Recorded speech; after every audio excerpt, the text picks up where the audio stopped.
Receita de como fazer kefir de leite que emagrece. O kefir é um probiótico produzido pela fermentação do leite. Ele possui um aspecto semelhante ao iogurte, mas o seu valor nutricional é muito maior. A palavra kefir é derivada do turco, onde keyf quer dizer bom sentimento ou sentir-se bem. O kefir contém leveduras benéficas que eliminam as leveduras prejudiciais ao organismo. O kefir pode ser feito a partir de qualquer tipo de leite, seja ele vegetal ou animal. Também existe o kefir de água, cujos grãos são diferentes dos de leite. A bebida pode ser preparada em casa, adicionando os grãos de kefir no leite. O líquido fermenta em aproximadamente 24 horas a uma temperatura de 18 a 30 graus Celsius. Depois deste período, o leite deve ser coado e os grãos de kefir são adicionados a outro leite. Os benefícios do consumo do kefir são inúmeros. Ele incrementa o valor biológico das proteínas do leite.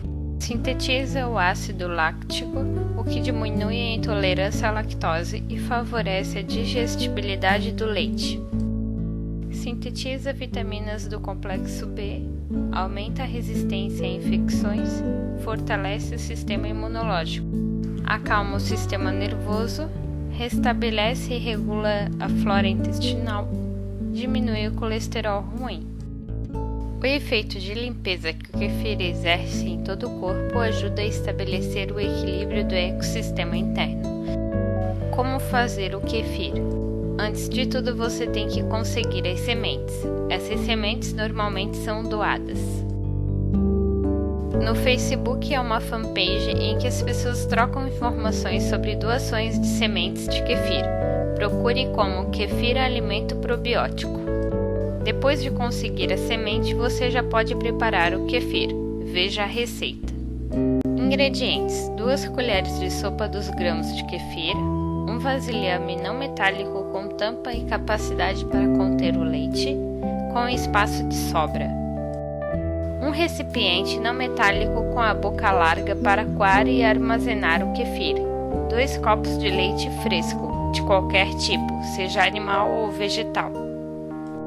Modo de preparo: coloque os grãos de kefir e o leite no vasilhame não metálico. Tampe o vasilhame e deixe-o à temperatura ambiente por 24 horas ou até que o leite coale ou forme-se o soro. Deixe seu kefir em um local onde não bata luz solar e, se for possível, uma vez a cada 2 horas, dê uma chacoalhada no vasilhame. Assim, você terá certeza que os grãos estão em contato com o leite fresco. Despeje o conteúdo numa peneira não metálica e coe o kefir em um recipiente também não metálico. O que você coou é kefir pronto para o consumo. A bebida fermentada pode ser conservada na geladeira, mas os grãos não. Por isso, lave o vasilhame onde os grãos estavam fermentando e repita o processo. Adicione agora mais leite fresco aos grãos. Cuidado! Se você utiliza água quente na lavagem do vasilhame, espere-o esfriar antes de depositar os grãos nele. O kefir deve ser consumido de manhã e à noite diariamente. Ele pode substituir uma refeição, pois é muito nutritivo. Se você gostou do vídeo, dê um like, se inscreva no canal e não se esqueça de compartilhar com seus amigos.